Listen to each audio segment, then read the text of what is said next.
여러분, 로미오와 줄리엣이라는 소설 여러분 아시죠? 셰익스피어의 고전으로 몽테규 가문과 캐플렛 가문이 대대로 원수처럼 지내다가 말 그대로 그 자녀들 세대에서 유명한 비극적 러브 스토리를 만들었던 그 이야기 다 아실 겁니다. 두 가문은요, 서로를 깎아내리고 원망하며 조금이라도 상대를 해칠 기회가 생기면 그 기회를 놓치려 들지 않았던 두 가문이었어요. 심지어 이 가문의 어른들은요, 무슨 이유로 그런 큰 원한이 시작되어 있는지조차도 모른 채 우리는 저 가문과 원수다라고만 생각하며 일방적으로 배척하며 지냈던 가문들이었습니다. 그런데 놀라운 반전이 그 이야기에 등장하죠. 바로 그 적대 관계인 두 가문의 자녀들, 몽테규 집안의 로미오 그리고 캐플렛 집안의 줄리엣이 우연히 만나 서로에게 호감을 느끼게 됩니다. 우리 한번 사진 한번 보여주시겠어요?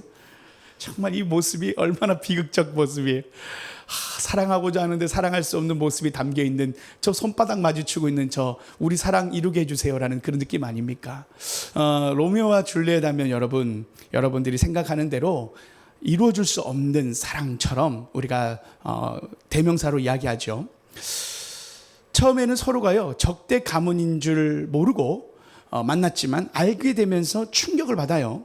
그런데 그 강한 반감보다도 더 큰 사랑의 마음이 속에서 자라나게 됩니다.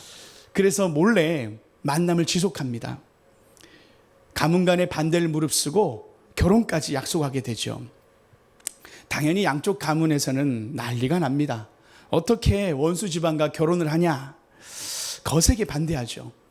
점점 더 충돌이 격화되면서 결국 비극적 사태가 벌어집니다. 여러분, 이 로미오 줄리엣의 이 이야기 둘 다 로미오와 줄리엣가 죽지 않습니까? 그 얼마나 안타까운 비극적 러브 스토리입니까? 우리가 한번 상상을 해보는 거예요.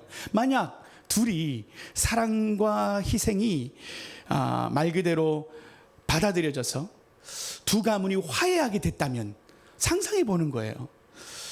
그러면요, 이 두 자녀 세대에서 서로가 사랑함으로 화해가 일어난 거 아니겠어요? 증오가 풀리고 오랜 원한의 벽이 허물어지면서 서로의 가문을 받아들이게 되는 역사적 사건이 일어나지 않았겠습니까? 적대감에 있었던 이 두 가문의 존재가 화해한다는 것은 얼마나 놀라운 사건이었겠어요? 말 그대로 기적 같은 상황 아니었겠습니까? 그런데요, 오늘 우리가 함께 살펴본 로마서 5장 12절에서 21절의 말씀은요, 이보다 훨씬 더 큰 심오하고도 큰 화해가 담겨 있습니다. 바로 하나님과 인간 사이의 화해에 대한 이야기입니다.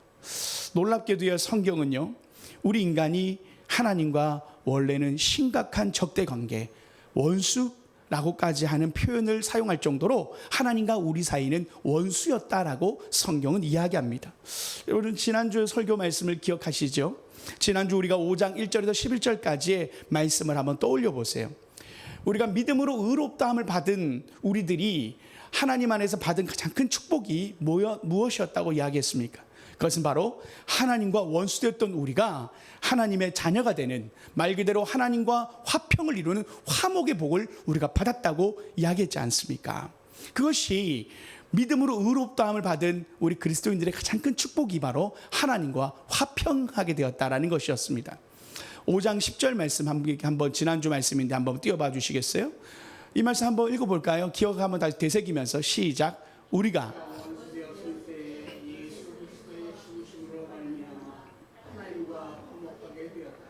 네, 역식으로 제가 정리한 거예요. 우리가 원수 되었을 때 그리스도의 죽으심을 말미암아 우리가 하나님과 화목하게 되었다. 이게 바로 지난주 이 5장 1절에서 11절까지의 말씀이었어요. 그런데 왜 우리가 하나님과 원수가 되었을까? 우리가 하나님 사이에 화해는 그럼 어떻게 가능할까? 그 이야기를 오늘 사도 바울은 이야기합니다. 지난주에 하나님과 우리가 믿음으로 복을 받게 된 것의 가장 큰 핵심에는 하나님과 화목하게 되는 복이었는데, 그 화목은 바로 원수되었던 하나님과 인간 사이의 화목이었다고 이야기했습니다. 그런데 왜 우리가 하나님과 화목해야 되는 그 이유, 우리가 언제 원수 되었지? 여러분, 하나님과 원수가 언제 되었는지, 왜 우리가 원수라고 표현할 정도로 하나님이 우리를 그렇게 바라보시는지, 그 이야기를 사도 바울은 오늘 원수에 대한 이야기와 어떻게 화해를 이루는지에 대한 이야기를 오늘 하고 있습니다. 그 핵심에는 한 사람 아담의 이야기와 반대로 한 사람 예수 그리스도의 비교 대조를 통해서 오늘 하나님의 말씀을 선포하는데요. 우리가 한 절씩 한 절씩 살펴보면서 우리가 어떻게 하나님과 화해하고 어떻게 우리가 우리의 죄에서 하나님의 은혜를 받게 되는지를 함께 나눠보고 하나님의 은혜로 살아가는 저와 여러분 되기를 또 함께 꿈꾸며 소망하는 마음으로 함께 말씀을 듣기를 원합니다. 우리 오늘 말씀 12절 말씀을 함께 읽어볼까요? 12절 말씀입니다. 함께 읽어봅시다. 시작. 그러므로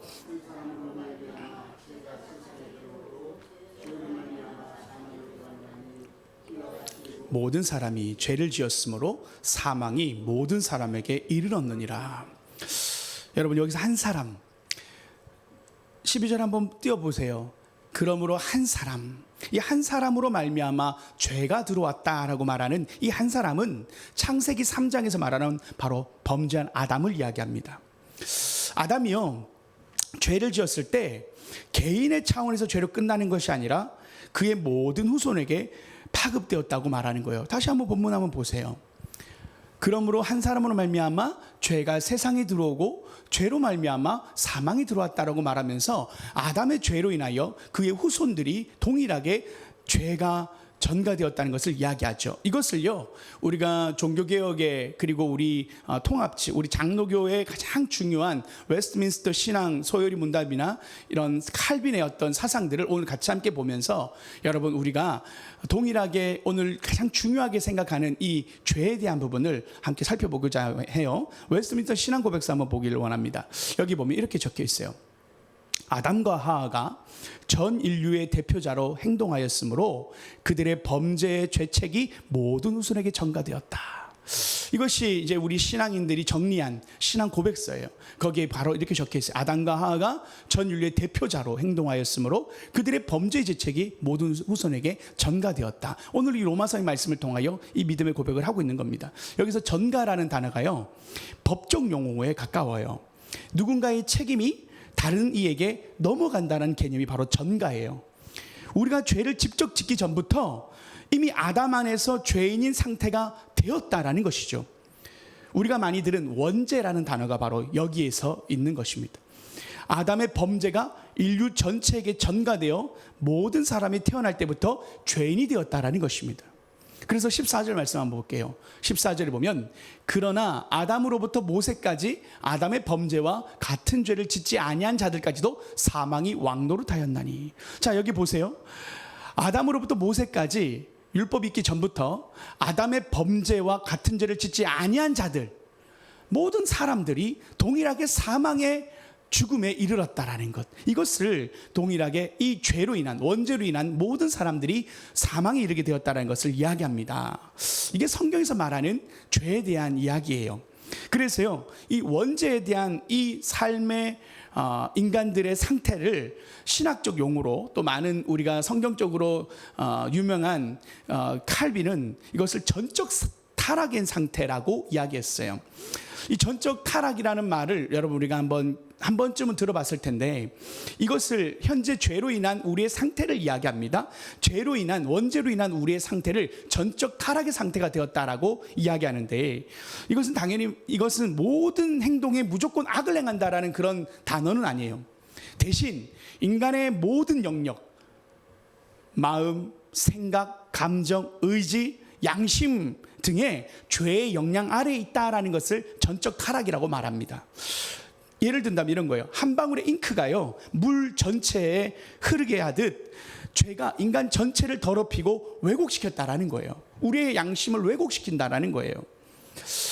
하나님이 처음 창조하신 인간은 하나님과 친밀한 관계 속에서 영적으로 바른 상태였습니다.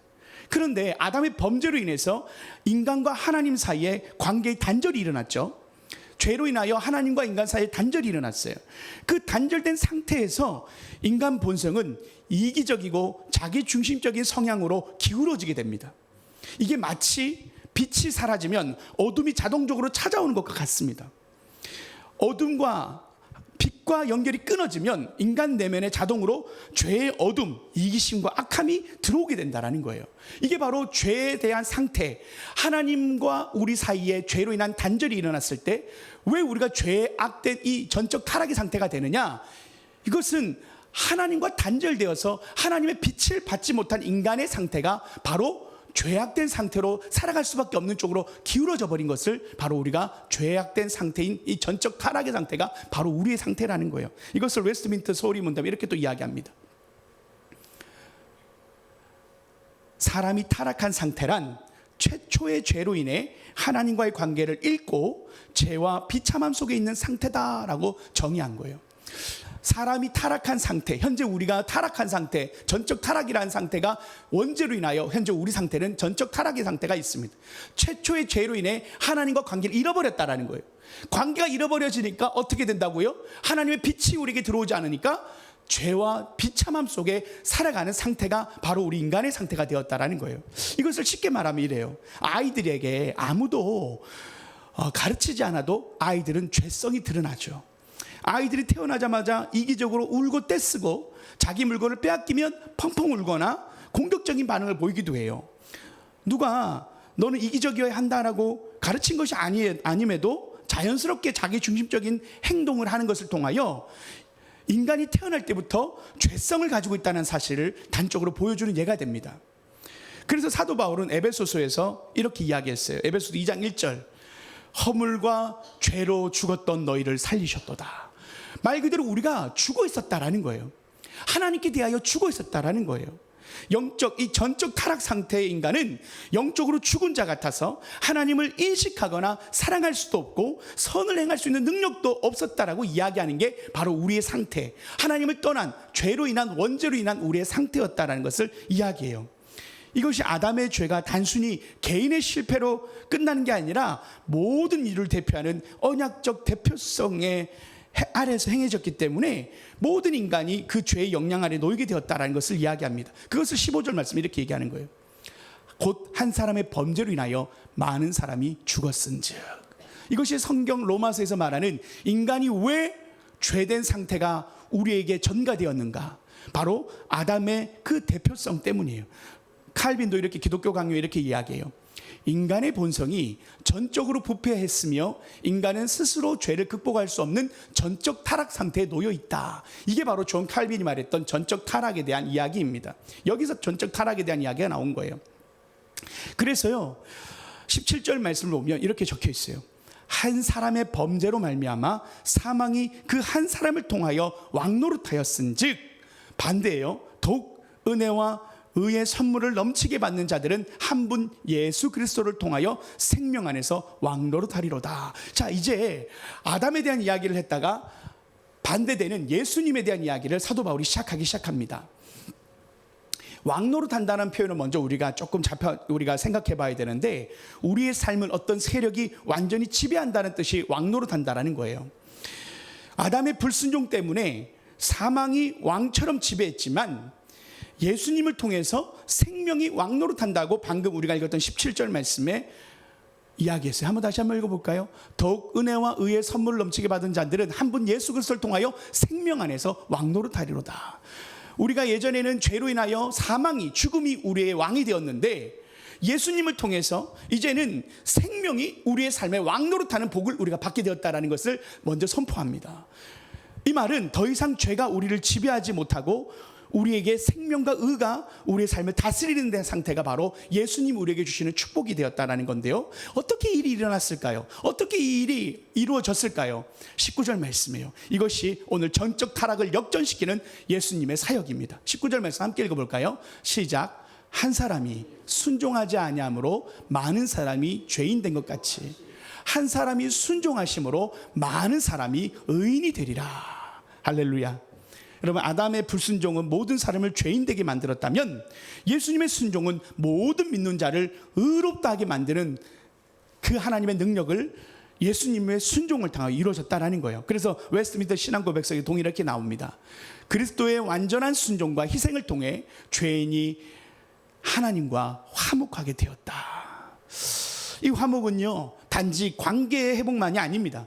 여러분, 우리가 아까 말했던 죄가 우리의 삶에 하나님을 떠난 우리가 죄의 본성을 가지고 전적 타락의 상태가 되었다고 얘기했지 않습니까? 빛을 떠나면 어둠이 들어오듯 우리의 상태가 하나님과 단절됨으로 인하여 어둠이 우리의 삶에 들어와 죄에 대한 상태가 되어 전적 타락으로 선을 행할 수 없는, 말 그대로 태어날 때부터 죄를 짓게 되는 그런 우리의 상태가 인간의 상태였다고 얘기했는데, 반대로 예수님의 순종하심으로 인하여 우리에게 주시는 놀라운 축복이 뭐냐면, 그것은 바로 우리의 본성 자체가 회복되어지는 근본적인 전환으로 우리의 삶이 바뀌게 되었다라는 거예요. 이게 하나님과의 화목 가운데 우리에게 주는 우리의 본성을 바꾸는 놀라운 축복이 바로 여기에 담겨 있는 겁니다. 아담의 불순종으로 모든 인간이 본성적으로 죄악으로 물들게 하였지만, 예수님이 십자가에 죽기까지 하신 완전한 순종은 우리의 본성을 완전히 변화시켰어요.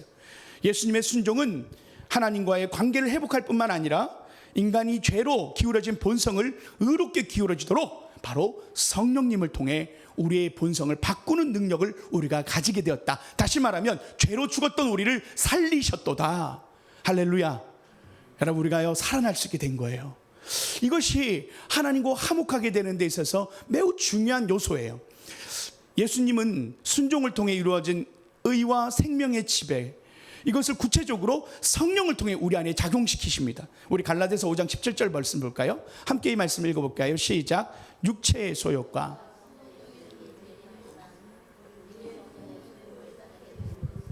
죄와 사망의 본성에서 벗어나니. 성령의 소욕을 따르게 되면 죄와 사망의 본성에서 벗어나게 됐다. 여러분, 이것이 바로 예수 그리스도의 순종하심으로 인하여 우리가 얻게 된 놀라운 우리 인생의 반전의 역사입니다. 성령께서 우리 안에 역사하셔서 우리가 전적 타락에서 벗어나 하나님을 향한 새로운 마음을 갖게 되었다라는 거예요. 성령님의 역사로 인해 우리의 내면의 새로운 본성, 곧 하나님을 사랑하고 의를 추구하는 본성이 생기게 되었다라는 것입니다. 그래서 존 칼빈은 이렇게 얘기해요. 성령께서 그리스도의 구속의 능력을 우리의 본성에 실제로 작용하시어 우리가 점차 거룩한 삶을 살 수 있게 한다. 여러분, 우리는요 예전에는요 거룩한 삶을 살 수도 없었고 거룩한 삶에 대해 죽어 있었다고 얘기했어요. 그러나 예수 그리스도의 그 화목으로 인하여 우리가 하나님과 단절됐던 우리가 다시 주님의 비단에 들어갈 때 주님께서 우리 안에 새로운 본성, 성령의 소욕을 우리에게 주심으로 우리가 거룩한 삶을 향하여 살아갈 수 있도록 우리를 회복시키셨다. 이것이 우리 인생의 놀라운 회복의 하나님의 축복을 우리에게 주셨다라는 거예요. 성령의 소욕을 따라가는 살아가는 삶이 곧 생명의 왕노릇하는 삶이다라는 것으로 결론 지어질 수 있습니다. 여러분, 우리는 이제 생명이 우리 안에, 사망이 우리의 삶이 지배자가 아니라 생명으로, 이제는 거룩한 삶으로 우리가 하나님과 화목한 삶을 살 수 있게 되었다. 죄로 하나님과 원수되는 것이 아니라 죄를 짓지 않고 하나님과 화목함으로 나아갈 수 있도록 주님께서 우리에게 본성으로 성령의 소욕을 주셔서 새로운 소욕이 다시 우리를 지배하고 하나님 안에서 거룩한 삶을, 하나님과 원수된 것이 아니라 하나님과 화목한 삶으로 우리를 초대해 주신 것이 바로 예수 그리스도의 순종의 역사였다라는 겁니다. 아담의 불순종으로 죄가 들어왔다면 예수 그리스도의 순종으로 우리에게 하나님과 화목의 축복을 우리에게 다시 돌려주신 사건이 바로 예수님의 십자가 사건이라는 거예요. 그래서 우리가 죄의 원수되었던 우리를 화목하게 하신 분이 바로 예수 그리스도라는 것을 이야기합니다. 그런데요, 예수님의 순종과 성령의 역사를 믿는 우리도 여전히 죄를 짓는가라는 물음이 생기죠.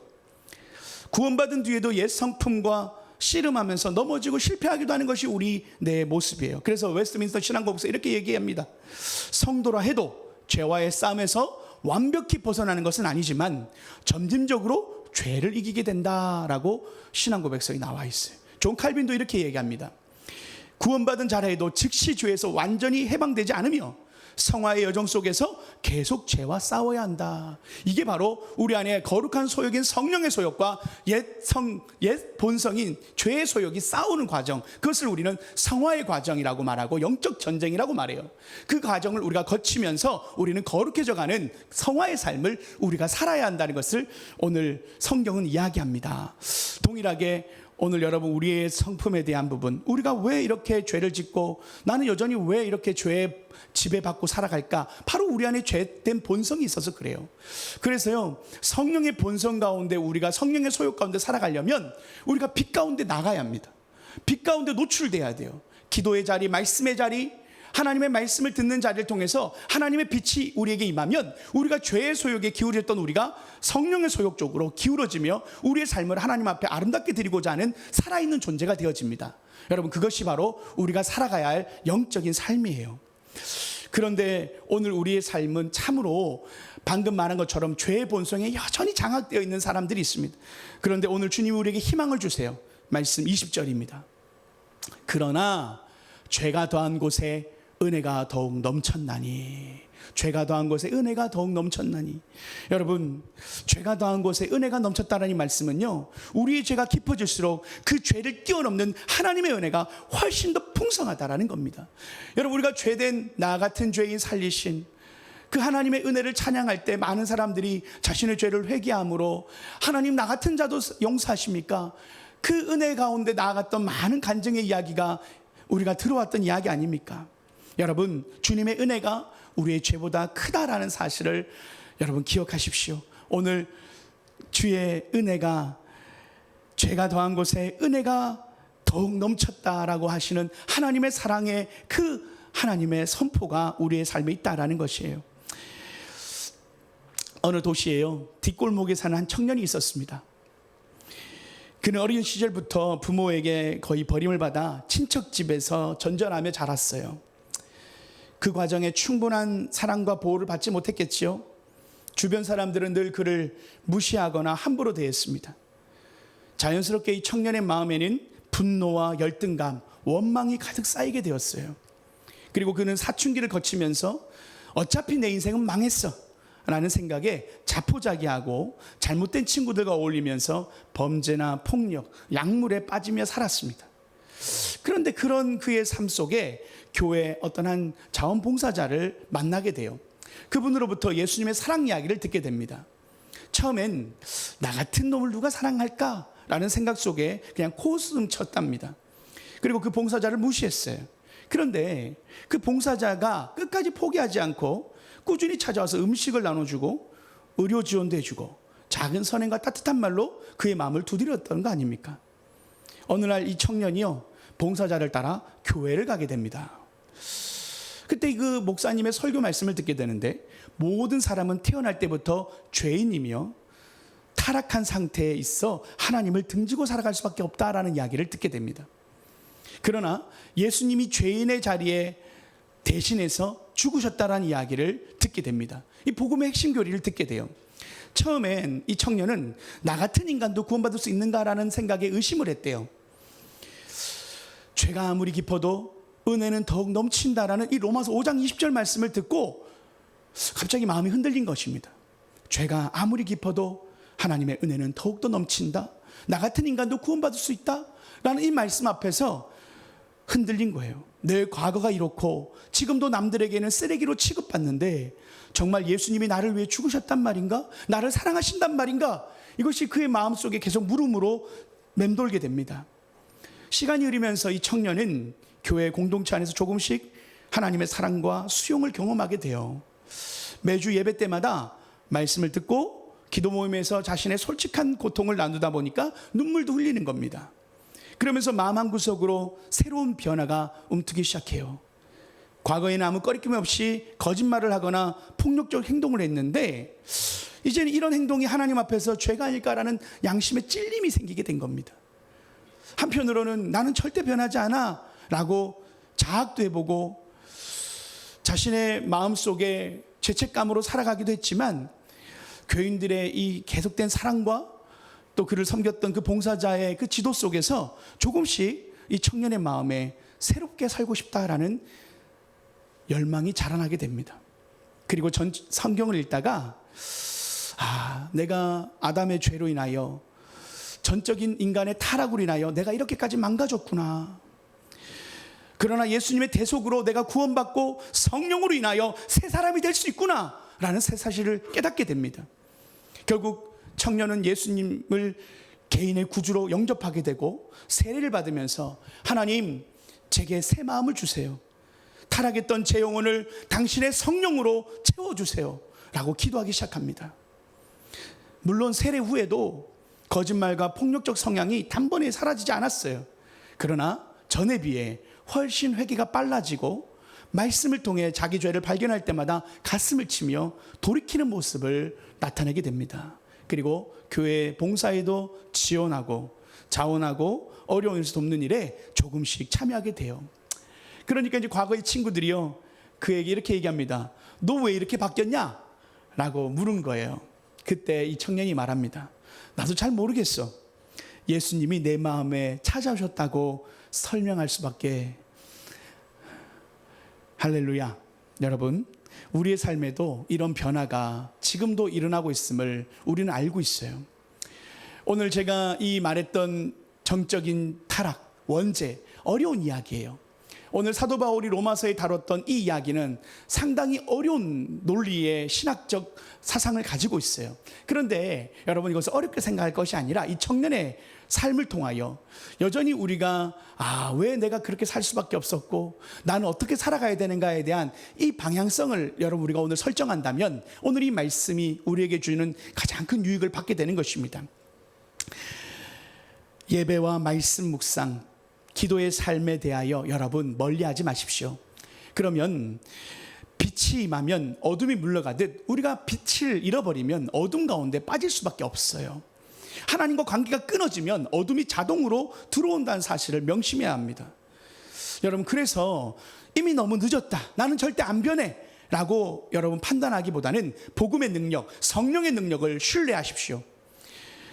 하나님의 성령이 우리 가운데 임하시면 내가 변할 수 없었던 나의 모습을 변화시킬 수 있는 능력을 하나님이 나 안에 공급하신다라는 것, 성령의 능력이 우리의 삶을 다시 회복시킬 수 있다는 사실을 여러분 기억하시고, 주님께 오늘 이 청년이 예수님 나의 삶을 다스려 주십시오, 나에게 성령의 소욕과 성령의 능력을 허락하여 주옵소서 기도할 때 그 모든 죄를 끊어내고 그의 모든 중독된 그 어떤 모든 죄악들과 싸움으로 이겨 하나님 앞에 더욱더 아름다운 모습으로 살아가는 것처럼 오늘 주님 우리에게 죄에 대하여 원수된 자리로 나아가지 마라.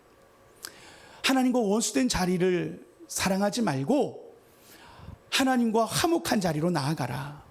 오늘 주님 이 말씀을 통하여 우리의 삶을 향한 하나님의 거룩한 도전을 주님 우리에게 하십니다. 변화될 수 있다. 비록 지금 연약함으로 넘어져 있는가, 변화될 수 없을 것 같이 스스로를 향하여 자학하고 자책하고 있는가? 여러분, 복음의 능력은, 하나님의 사랑은 우리 죄보다 크시다. 여러분, 이 사실, 예수 그리스도 십자가에서 우리를 위해 죽으신 이 사건은 우리를 사랑하신다라는 이 놀라운 복음의 하나님의 선포가 담겨 있다는 것을 통하여 여러분, 하나님도 우리를 포기하지 않으셨습니다. 주님은 우리의 삶의 변화를 이 시간 격려하십니다. 우리가 하나님 안에서 더욱더 복음 앞에 아름다운 삶으로 주님 우리를 향하여 오늘 말씀을 통하여 도전하십니다. 말씀을 맺겠습니다. 오늘 우리는 아담 한 사람의 범죄가 얼마나 심각한 결과를 가져왔는지, 그리고 둘째 아담 예수님의 순종이 그보다 훨씬 더 위대한 구원의 역사를 이루셨음을 배웠습니다.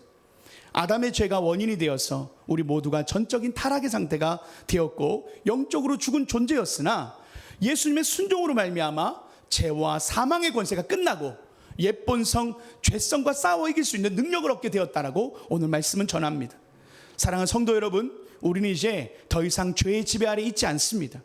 성령의 능력으로 날마다 이 은혜를 누리며 생명이 왕노릇하는 삶을 살아가는 축복을 받게 되었습니다. 로미오와 줄리엣이 적대 가문의 대립 속에서 화해와 사랑을 이뤄냈지 않습니까? 동일하게 예수 그리스도께서 하나님과 인간 사이에 더 크고 깊은 단절을 화목으로 이루어내셨습니다.